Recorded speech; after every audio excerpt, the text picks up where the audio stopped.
Bombshell Gooners, Lille's president has just made a stunning statement about Ayyoub Bouaddi's potential transfer to Arsenal. Meanwhile, fresh rumours linking Martin Ødegaard with Galatasaray have taken an unexpected turn. Could Mikel Arteta really be ready to part ways with Arsenal's captain and number 10?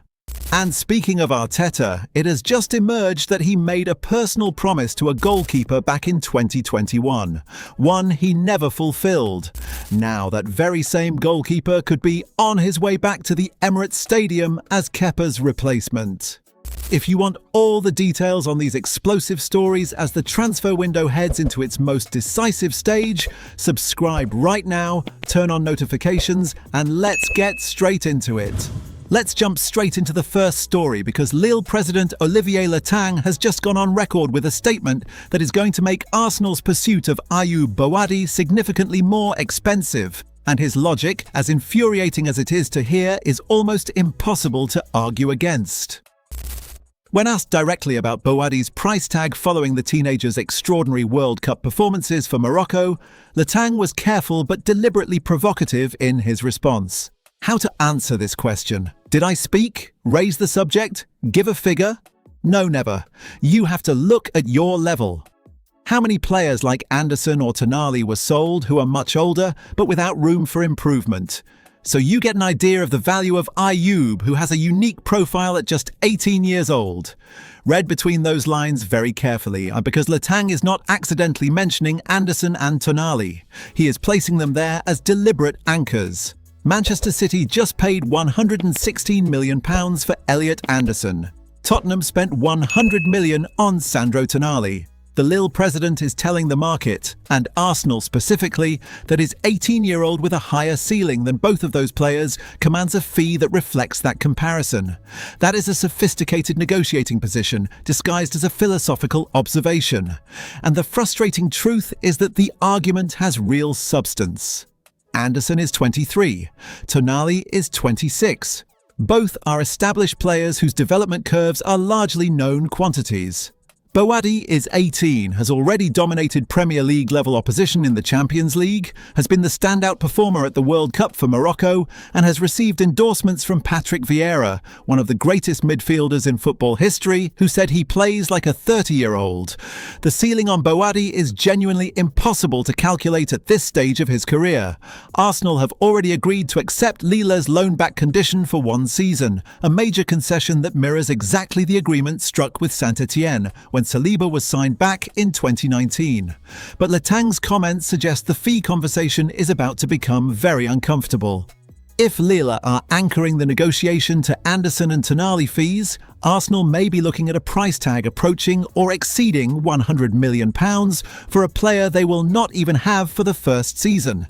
Berta must approach this with the same creative intelligence he has shown throughout this window. Bouaddi is worth the investment. His profile is genuinely unique, and the long-term return could dwarf the initial fee many times over. But overpaying in a market where every selling club is benchmarking against Manchester City's reckless spending helps nobody. Find the right number, Berta. Get the deal structured cleverly. And do not let Real Madrid or Chelsea walk through the door that Arsenal opened first. So Gooners, if Lille are demanding fees comparable to Anderson and Tonali, are Arsenal willing to spend £100 million or more on Bouaddi, or is that simply too much for a player who won't even be at the Emirates next season? Drop your honest verdict in the comments. Now let's talk about Martin Ødegaard, because a genuinely bizarre rumour has just emerged from Turkey and been comprehensively demolished, and the Carlo Ancelotti moment that accompanied Norway's stunning World Cup run should settle this debate about the Arsenal captain's future once and for all. The rumour was extraordinary in its ambition. Turkish sources claimed that Odegaard had agreed personal terms to join Galatasaray, that his agent Bjorn Kavarme had flown to Istanbul for talks, and that a deal worth under €40 million paid in installments was being negotiated. For a recently crowned Premier League winning captain at his absolute peak at 28 years old, the idea of leaving the best league in the world for Turkish football was almost comically implausible from the very first moment it surfaced. The Telegraph's Sam Dean wasted no time in killing it entirely. He posted on social media, In case anyone was worried about some of these reports from Turkey, I'm assured Martin Ødegaard is not in talks to join Galatasaray and that his agent Bjorn Kvarm was not in Istanbul last week. Done. Finished. Another transfer rumour consigned to the fiction pile where it always belonged. But the Ancelotti story that has emerged alongside this is the real news here. And it makes a far more powerful argument for keeping Odegaard than any rebuttal of a Turkish tabloid claim ever could. Norway produced one of the World Cup's most stunning results, defeating Brazil 2-0 in the round of 16 to reach their first ever quarter-final. Odegaard was at the centre of everything, not with flashy individual moments, but with relentless, intelligent pressing from the front that made Brazil's build-up play almost impossible to execute. After the match, the man who managed Odegaard at Real Madrid, Carlo Ancelotti, one of the most decorated managers in football history, was asked about Norway's performance and pointed directly to the Arsenal captain. It was very difficult to press high because Norway kept so many players behind the ball and relied heavily on Odegaard. That is one of the finest managers ever to walk a touchline, singling out Odegaard as the defining tactical influence on a performance that eliminated Brazil from the World Cup. Neymar himself embraced Odegaard warmly after the final whistle. Bruno Guimaraes spoke glowingly about him before the match. This is a player who commands respect from the very elite of world football, and Arsenal are currently listed as open to selling him. Arteta has been fighting internally to keep his captain. The board has been more open to large offers, but after this World Cup performance, after Ancelotti's words, after Brazil's elimination, after Norway's historic achievement, the case for selling Odegaard has never looked weaker. He is 30% of everything that makes Arsenal's midfield work. Losing him and Rodgers in the same window would be catastrophic. Keep him, Arteta. You have been right about this one all along. So Gooners, after Ancelotti's praise and Norway's stunning World Cup run, do you still think Arsenal should sell Odegaard this summer? Or has the captain proved beyond all doubt that he must stay? I want to hear every opinion. Now let's round things off with a story that has an almost poetic quality to it, because a goalkeeper who Mikel Arteta personally promised to sign permanently back in 2021 has just emerged as a potential replacement for Kepa Arrizabalaga, and the circumstances around his possible return are as unexpected as they are fascinating. Matthew Ryan joined Arsenal on a 6-month loan deal in January 2021, during one of the most turbulent periods in the club's recent history. He played just 3 games in that short spell, but what he left behind went far beyond his on-pitch contributions. His professionalism, his attitude in training, his infectious positivity around the squad during a genuinely difficult time, all of it made a deep impression on Arteta.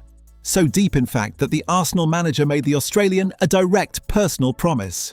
Ryan revealed it himself in an interview with FlashScore earlier this summer, with a candour that is both touching and slightly heartbreaking.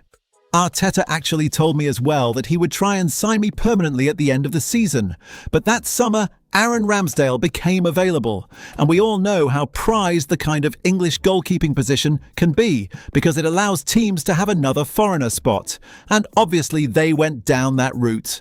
A promise made, and then broken by circumstance, not by intent. Ramsdale was simply too good an opportunity to ignore in that specific moment, and Arsenal made the commercially and footballing correct decision. Now, with Kepa officially requesting a transfer and Juventus and Napoli circling as likely destinations, the goalkeeping position is open again. Ryan is 34 years old, available as a free agent and familiar with the demands of Arteta's system in a way that no other available option can claim. He knows what the manager expects. He knows how the building works. That institutional knowledge is genuinely valuable for a number 2 goalkeeper, whose primary role involves maintaining standards in daily training rather than performing in weekly match days. But here is the honest assessment, and it is one that Berta must confront clearly. Ryan's value is real but limited. He is never going to push David Raya for the starting position, and a backup goalkeeper who does not create genuine competition in training risks breeding exactly the kind of complacency that a title-defending Champions League chasing squad cannot afford. The smarter play is a young, hungry goalkeeper with an eye on eventually displacing Raya. Someone like Illan Meslier, available on a free from Leeds, who at 25 has his entire career ahead of him and the motivation to prove himself at the highest level every single day. Ryan would be safe, cheap and comfortable. Meslier would be ambitious, developmental and competitive. For a club that has spent the last 4 years deliberately choosing ambition over comfort in every single decision, the answer should be obvious. Arteta may feel loyalty to a promise made 5 years ago. Berta must focus on what the squad needs for the next 5 years instead. So Gooners, who do you want Arsenal to sign as David Raya's backup this summer? Matthew Ryan for the familiarity and experience, Illan Meslier for the youth and ambition, or someone else entirely? Drop your picks in the comments right now. Alright Gooners, subscribe right now if you haven't already. Hit that button, it is completely free and you will get every Arsenal transfer bombshell delivered straight to you every single day for the rest of this window. And tell me, where are you watching from? Drop your city and your country right now in the comments. I genuinely read every single one and it blows my mind every week seeing how far this Arsenal family reaches across the entire planet.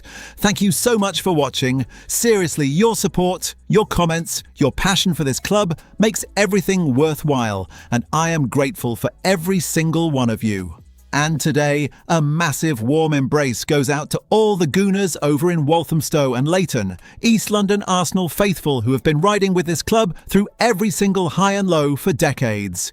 You lot are absolutely legendary, and this one is for you. Until next time, Gooners, come on you Gunners.